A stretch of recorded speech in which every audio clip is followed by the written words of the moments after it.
The alien moon goddess. The alien moon goddess descended to Earth and chose me as her mortal consort. Welcome to the world of science fiction. Comment below where in the world you are watching from today. And if you like this story, don't forget to subscribe. The hum of the city always felt distant at night, muffled by the old concrete walls of my apartment and the never-ending buzz of street lamps outside my window. I lived on the top floor of a quiet building on the edge of the city, just close enough to hear the world but far enough that it rarely noticed me. It was past midnight, and I was fixing a faulty circuit board under the dim light of my desk lamp, the scent of burnt copper hanging in the air.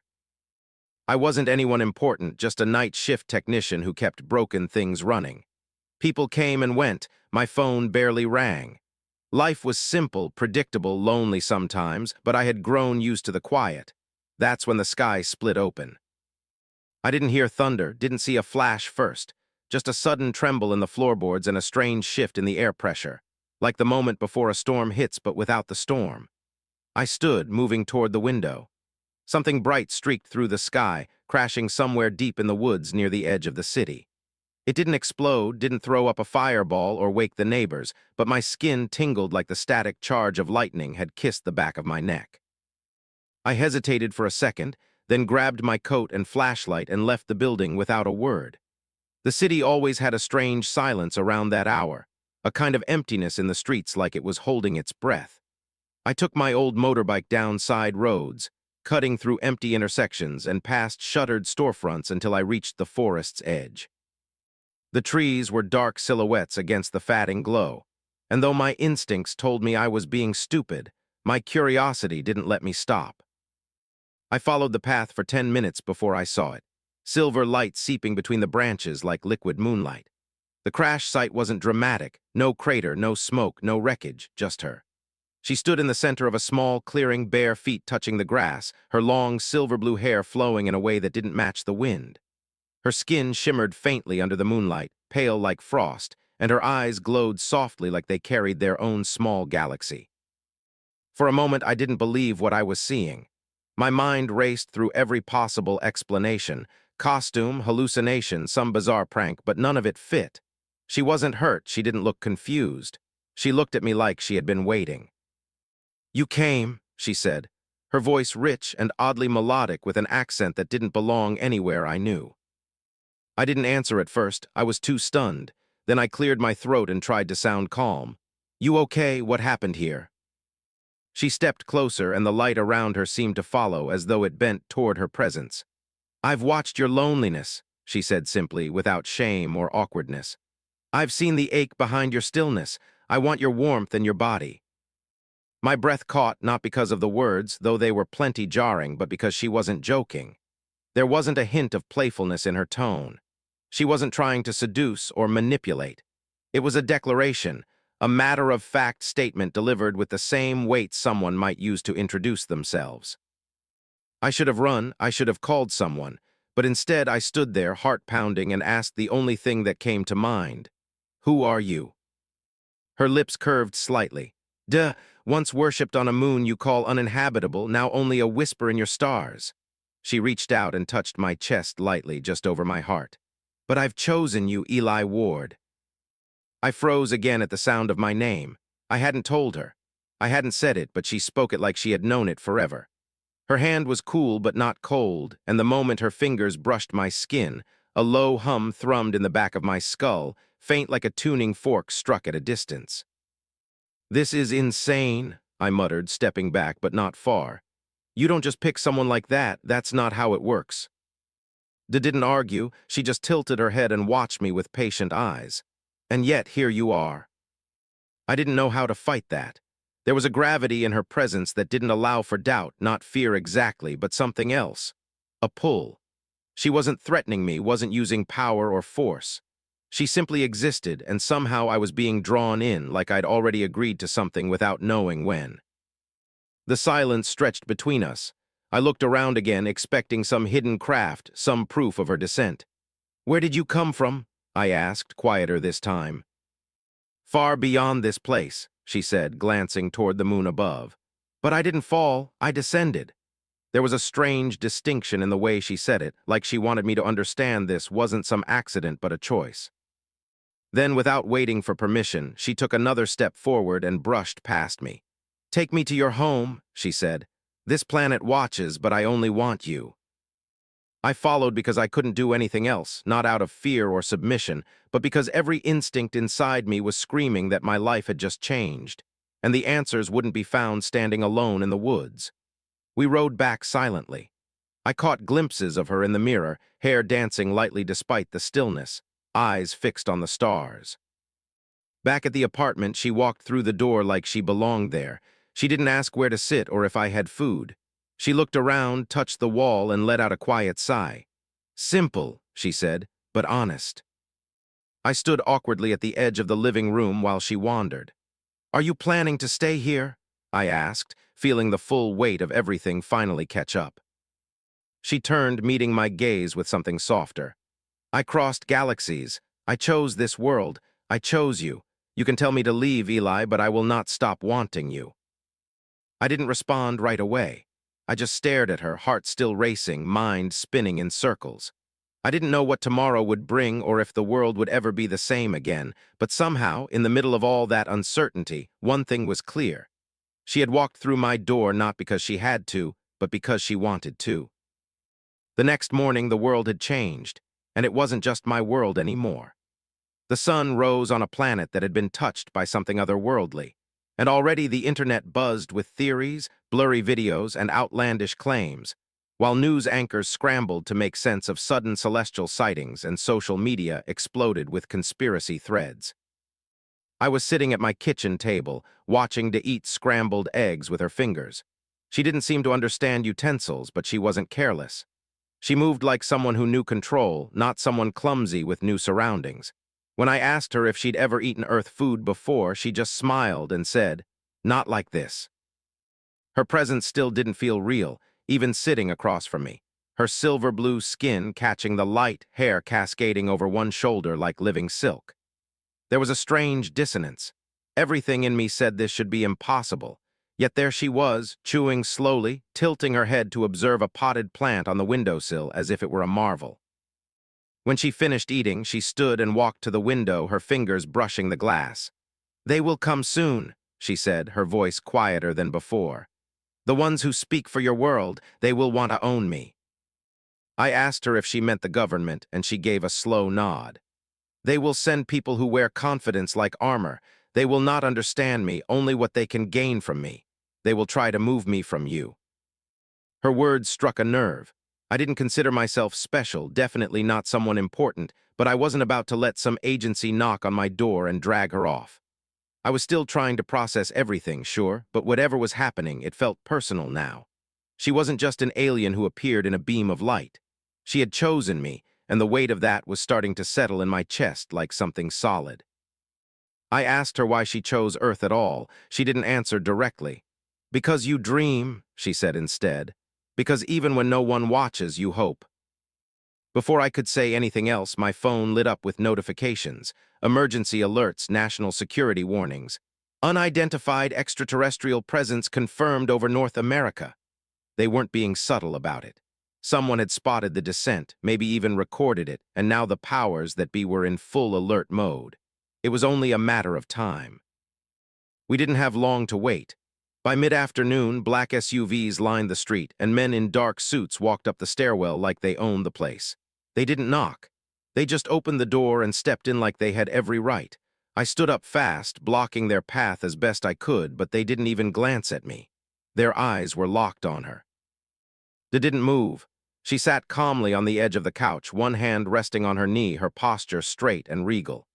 The tallest of the agents, a man with sharp cheekbones and a smooth, practiced voice, introduced himself as Director Crane.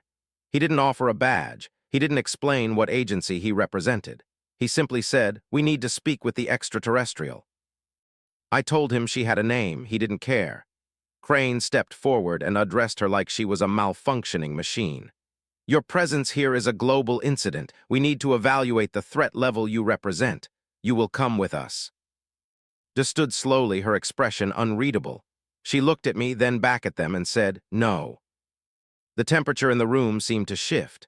One of the agents reached for something in his coat, but before he could finish the motion, a soft pulse of energy rippled from De, making the air shimmer. Every electronic device in the room shut down, phones, radios, even the wall clock.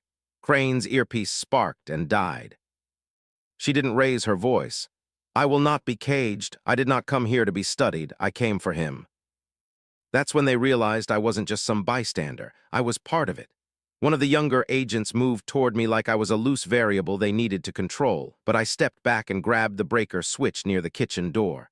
With a loud click, I cut all power to the apartment. Darkness washed over us, but I knew the space better than they did. They didn't need light. Her body glowed faintly in the shadows, and she grabbed my hand without hesitation. We slipped past them, moved through the stairwell, and ducked out the back emergency exit while they scrambled to recover. Outside, the street had begun to draw a crowd. Neighbors peeked out windows, phones raised. A few people pointed as we ran. Some gasped. One even dropped to his knees and muttered something about divinity. We didn't stop. My bike was still where I left it, tucked under a side alley. We took off, winding through back streets and service roads, heading toward the old city temple district, abandoned churches and shrines that hadn't seen real faith in years. When we finally stopped, breathless and covered in sweat, just stared at the crumbling arches of a forgotten sanctuary and said, "This is better." She stepped inside like she belonged there. The building was empty, just stone and dust, but something about it felt calm, safe. I asked her what she planned to do now, and she looked at me with something new in her gaze, vulnerability. "I don't know," she admitted. "On my world, I was revered but imprisoned. Here, I thought I could choose freely, but already your kind seeks to claim me." I sat beside her on the cold floor, both of us catching our breath. I told her Earth was full of people who wanted power. That didn't mean she had to give it. "They don't speak for everyone," I said, "and you don't owe them anything." She leaned against me then, her shoulder cool and smooth. "You do not fear me." I laughed under my breath. I probably should, but I don't. A small silence settled between us. Then she whispered, "I chose you because you didn't look at the stars with hunger. You looked at them with loneliness." That hit harder than I expected. I didn't reply. I just sat there, letting her presence settle over me, strange and familiar all at once. I still didn't understand what she was. I didn't know what would happen next, but for the first time in years, I didn't feel alone, and that somehow was enough to keep going. We spent the night in that forgotten temple, tucked between stone pillars and peeling stained glass windows that filtered the moonlight into soft patterns across the floor. The building was old, likely condemned, but the city had forgotten it, and for now, that made it perfect. I found a few dusty blankets in a back room, probably left behind by squatters or caretakers long gone. They didn't sleep, or if she did, it wasn't the kind of sleep I understood. She sat silently near the altar, her legs crossed, eyes closed, face bathed in silver light, as if she were meditating or listening to something I couldn't hear. I watched her for a while before drifting off. I told myself I would stay awake, keep watch in case the agents returned, but my body disagreed. The adrenaline had worn off, and the quiet wrapped around me like a heavy coat. By the time I woke, daylight had crept through the high windows, cutting through dust motes that floated in the still air. My neck ached from sleeping on the hard floor, and my limbs were stiff, but De was still there, exactly where I'd last seen her, unmoving. For a moment, I wondered if she had powered down like some kind of machine, but then her eyes opened slowly, and she looked at me like she'd been waiting. "You dream very loudly," she said without any judgment, "but your heart is quiet." I didn't know how to respond to that. She had a way of saying things that felt like riddles but landed deeper than anything plain ever could. I stood, brushing off dust, and stretched before wandering outside. The streets were still mostly empty, but I could feel the shift. The city wasn't the same. Posters with grainy images of Du had already begun to appear on walls, hand-drawn symbols below her figure, half worship, half warning. Someone had spray-painted the Moon SpaceOpera across a building side. Another had written, "She sees you" beneath it. Whether people were afraid or awed didn't matter yet. They were noticing. When I returned to the temple, she was standing in front of the old altar now, her fingers trailing over the cracked stone surface. "There's energy here," she said softly, almost reverently. "Faith leaves behind echoes even after silence." I asked her if that meant she needed people to believe in her to survive. She shook her head. No, but it helps. Belief is like sunlight to my kind. We can live without it, but we begin to fade, not physically, but in purpose. That made me pause. Is that why you came here, for belief, for worship? She turned, her expression unreadable. I fled a world that called me divine but shackled me to that divinity. Every moment was duty, every breath ceremony. Here I thought I could choose what I was. She stepped toward me then, her voice lower, closer. And I chose you not because you worshipped me, but because you didn't. There was a moment there, between her words and the way she looked at me, that I felt something shift. Not just attraction, not curiosity, something deeper. She wasn't just a visitor or a strange woman with a glowing aura. She was real, and she had risked something massive just to be standing here with me. That truth settled in my chest like an anchor, heavy but grounding. We didn't stay hidden for long. By mid-morning, the sound of vehicles grew louder, closer. I climbed to the second level of the temple and looked out through a broken pane. A group of people had gathered, dozens of them, maybe more, just outside the perimeter. Some held cameras, others clutched homemade banners with strange slogans. A few knelt on the sidewalk, hands raised toward the building like they were praying. I turned back and told her, and she simply nodded. It begins. I didn't understand. What begins? She walked past me toward the entrance. The worship, the noise, the bargaining, once belief starts, it spreads like flame. I stepped in front of her. You're not going out there, that's not safe. She stopped, looked me dead in the eye and said, It's not about safety, it's about choice. Despite every instinct screaming at me to stop her, I didn't. I followed her to the door and watched as she stepped out onto the broken stone steps of the temple.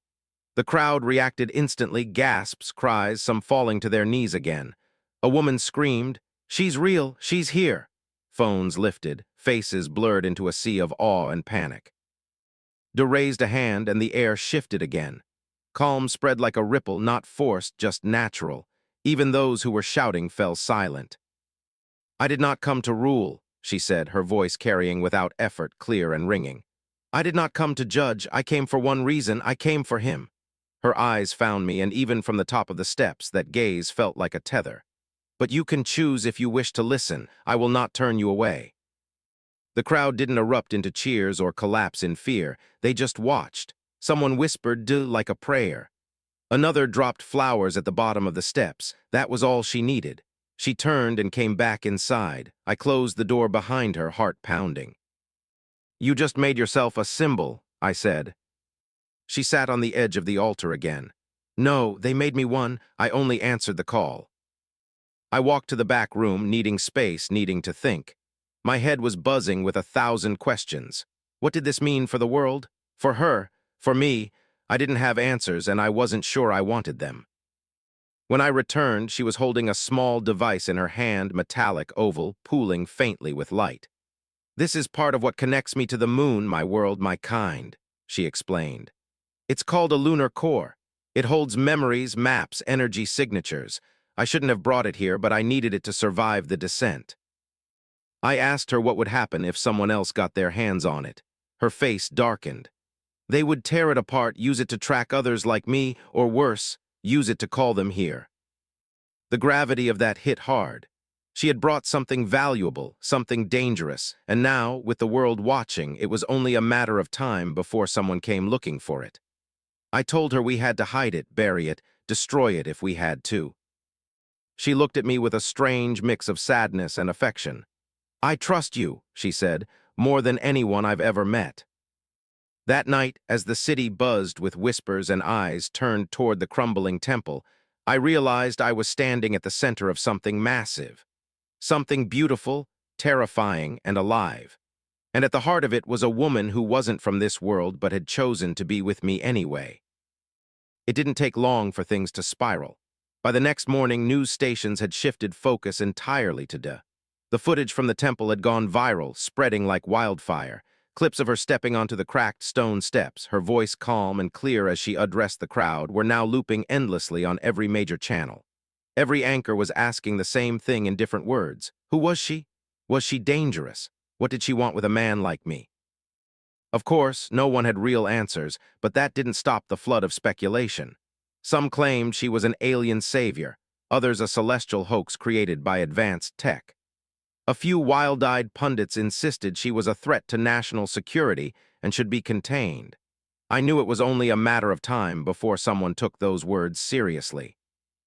We stayed hidden in the temple during the day, slipping out at night to scavenge supplies or stretch our legs beneath the quiet stars.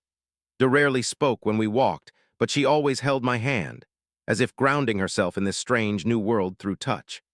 There was a gentleness in her that hadn't been there at first, a softness she tried to hide but couldn't help showing when we were alone. She watched the city the way someone might watch the sea, curious, wary, but drawn to its depths. I could tell part of her wanted to understand humanity, even if another part remained afraid of what it might cost her. On the third night, we returned to the temple to find someone waiting inside. A man sitting calmly on the floor beside the altar, surrounded by lit candles that definitely hadn't been there before. He looked up as we entered, his face illuminated by the warm flicker of flame. Late 40s, maybe early 50s, lean, with a shaved head and a heavy pendant around his neck. I stepped forward immediately, already tense. "You lost." He didn't flinch, not at all. "I've been waiting for her." De didn't seem surprised. She studied him for a moment, then said, "You're not afraid of me." The man smiled. "I've been waiting for a sign my whole life. You are that sign." I didn't like the way he looked at her, not with fear, not with lust, but with something worse, reverence. He introduced himself as Cashin and claimed to lead a group called the Moonbound, a small, secretive cult that had for years believed in a being they called She Who Watches. According to him, De was the fulfillment of ancient prophecy. He said her arrival had been foretold through dreams and symbols. "We knew you would come. We knew you'd find a vessel of mortal flame to share your light," he said, gesturing to me like I was part of his story now, a prophecy made flesh. I wanted to kick him out on the spot, but De motioned for calm. She asked him what he wanted. Cashin's answer was simple: protection, not for himself, but for her. He said the world would try to control her, twist her presence into politics or profit. He said his people, the Moonbound, had already begun building places of worship in her name. "We can shield you, guide the faithful, keep you sacred." His expression was hard to read, but I could see her discomfort. She didn't want worship, not like that. I stepped in before she had to answer. She's not looking for followers, and she's definitely not looking for someone to speak for her. Cashin turned to me with that same infuriating calm. "And yet here you are, speaking for her." I clenched my fists but detached my arm gently. "Enough," she said. Then to Cashin, "I will not be owned, not by your faith nor by your promises. If you wish to walk beside me, you must first learn not to kneel." Cashin didn't argue. He simply nodded, stood, and left without another word, vanishing into the night like a ghost. But something about his presence lingered. That night, De told me she could feel belief taking root, growing like vines. "It feeds my strength, but also makes me more visible. The more they believe, the less free I become," she said. "They shape me with their expectations. If I'm not careful, I'll become what they need, not who I am." That scared me more than I expected. I didn't want her to be a symbol. I wanted her to be real, to be her. And selfish or not, I wanted her to be mine, not in ownership, but in truth. I asked her if she regretted coming here, if choosing me had been a mistake. She looked at me for a long time before shaking her head. "No, you were the only part I was certain of." We stayed close that night, curled beneath an old tapestry in the back room. The air was cold, the city's hum distant, but I didn't care. She pressed against me like she was afraid the world would pull her away if she let go, and I held her just as tightly. There was no need for words. That closeness, that silence said enough. The next morning, things took a turn. I woke to find her staring out the broken window, her face pale and her jaw tight. She handed me a small device, her lunar core, and said, "They're coming." Before I could ask who, she nodded toward the street. I climbed to the second level and saw it, another convoy of black SUVs, but this time backed by armed personnel. They weren't here to ask questions. They were here to take. De looked at me calm but resolute. "I will not run again. If they want to tear me away, they'll have to earn it." I started packing, heart pounding. "We can't fight them, not like this." De raised an eyebrow. "Then how would you stop them?" I didn't have a plan, not yet, but I knew we couldn't stay, not here, not with the tension growing by the hour. Then it hit me. There was an old utility tunnel beneath the temple. I remembered it from years ago when the city repurposed parts of the district. It connected to the metro system and hadn't been used in over a decade. If we could reach it, we could vanish again, regroup, and find somewhere else to lay low. Didn't hesitate. She grabbed her core, wrapped herself in an old cloak to hide her glow, and followed me into the catacombs beneath the altar. As the rumble of boots echoed above us, we descended into darkness once more, together, hunted but unbroken. The tunnels beneath the temple smelled of rust, mildew, and history. Thick pipes ran along the curved walls, dripping condensation from decades of neglect. My flashlight beam flickered as we moved deeper, the narrow space forcing us to walk in a line. Da followed close behind, her cloak brushing the backs of my legs. We didn't speak much. We didn't need to. The urgency pressed in around us, our silence filled with tension and awareness. Above us, the city moved in blind ignorance. A goddess was fleeing through its forgotten veins, and no one knew. That knowledge stirred something inside me, fear, yes, but also purpose. I was no longer just a bystander. I was part of this now, for better or worse. We walked for almost an hour, following memory and instinct.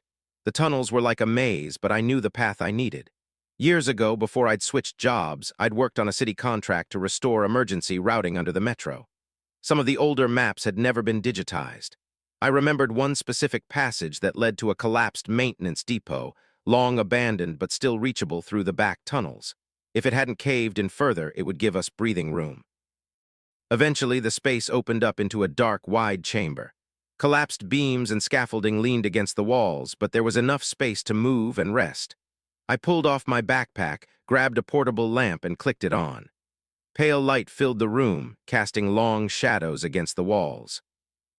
Da moved slowly through the space, her fingers grazing the metal and stone like she was reading the building's story through touch. She didn't look afraid. She looked tired. I offered her water. She accepted it, sipping slowly, then sitting cross-legged on a slab of concrete. For the first time since we'd met, I saw her slump forward slightly, her posture no longer regal or precise. "You're exhausted," I said, crouching nearby. She gave me a faint smile. "Energy here is strange. Belief surges around me, but it isn't consistent. It pulls, then recedes. I'm not used to being this visible." I sat down beside her. "I didn't realize how hard it was on you." "Most don't," she said.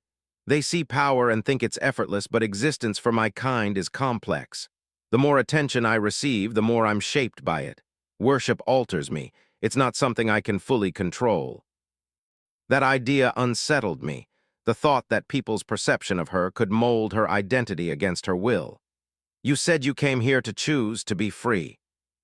"I did," she said quietly. "But freedom isn't simple, not when the universe keeps pulling at you. Earth was supposed to be different. It had promise."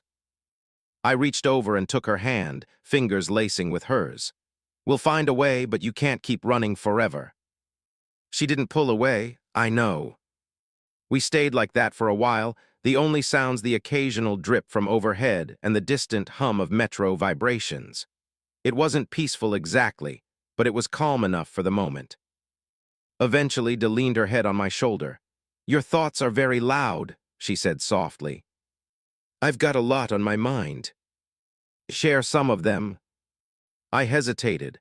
"I've been thinking about what Cashin said, the cult guy. He's not going to stop. Neither will the government. You're something they can't ignore." "They'll try to control me," she said. "And if they can't," my voice was calm but firm, "then they'll try to destroy me." I hated how casually she said it, like she'd already accepted that possibility. I clenched my jaw. "I won't let that happen." Her eyes found mine. "You might not have a choice." I stood and began to pace. "Then we make a choice, a plan. We don't just keep reacting. We go on the offensive. We pick where we stand." She tilted her head. "You're not afraid of them." I was, but I didn't say that. "I'm more afraid of losing you." A soft warmth lit her expression, and she stood to face me. "Then we plan," she said, "but we must do it with care. I have strength, yes, but too much exposure will make me unstable. The more humans project divinity onto me, the harder it becomes to stay grounded." What if we use that? I asked. Control the narrative, guide their attention instead of hiding from it. Her brow furrowed. You want to build a myth? No, I said. Not a myth, a message. If we can speak directly to the people, not through cults or officials, we can shape what they see. You said attention changes you, so let's make that attention meaningful. She considered it and for once didn't look conflicted. You're thinking like a consort. I blinked. Is that what I am to you? To them, perhaps, she said. But to me, you are something more dangerous. You are belief without blindness. I didn't know what to say to that. I wanted to laugh, to deny it, but there was something in her gaze that stopped me. She meant it, and that trust, it meant everything. Before we could speak more, a distant rumble shook the tunnel walls. Dust fell from the ceiling. Detensed, I clicked off the lamp, plunging us into darkness. We listened, boots, multiple sets coming fast. How did they find us? I whispered. The core, she said sharply. It must still be broadcasting a faint signal. I cursed under my breath. We had maybe minutes. I grabbed the bag, stuffed the core deep inside layers of metal foil, and zipped it shut. It was too late to run now. Des stepped beside me, her glow barely visible. We stand, she said. If they want to take me, they'll have to understand me first. And then the first light appeared around the corner of the tunnel, followed by shadows. The hunters had arrived, and this time we weren't running. The first soldier came into view with his weapon raised, sweeping the tunnel with a practiced motion, his boots splashing through the shallow water pooled across the concrete floor, the ripples catching the faint red glow of his helmet light. Behind him, more emerged, 6 in total, moving as a unit, silent and deliberate. They didn't bark orders, didn't announce their presence with shouting. These weren't riot police or panic button squads. These were professionals, the kind sent to handle threats the world didn't want to admit existed.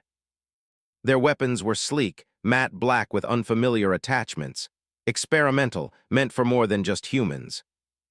I stepped forward before they could fully fan out, raising my hands, trying to block their line of sight to My heart slammed against my ribs, but I forced my voice to stay calm.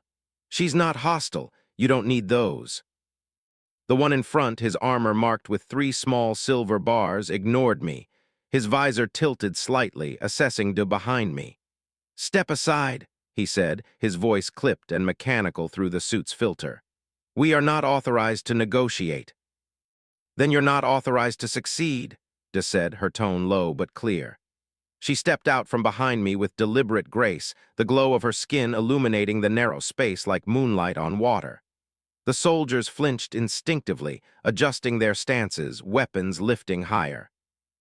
Target confirmed. Initiate containment, the leader said, and just like that, the tunnel exploded into motion. They moved fast. 2 soldiers lunged forward, crackling nets flying from shoulder-mounted tubes, glowing faintly with electrical arcs. Des raised a hand, and the net stopped mid-air, literally froze, suspended inches from her face. Then, with a twist of her fingers, the nets disintegrated into ash.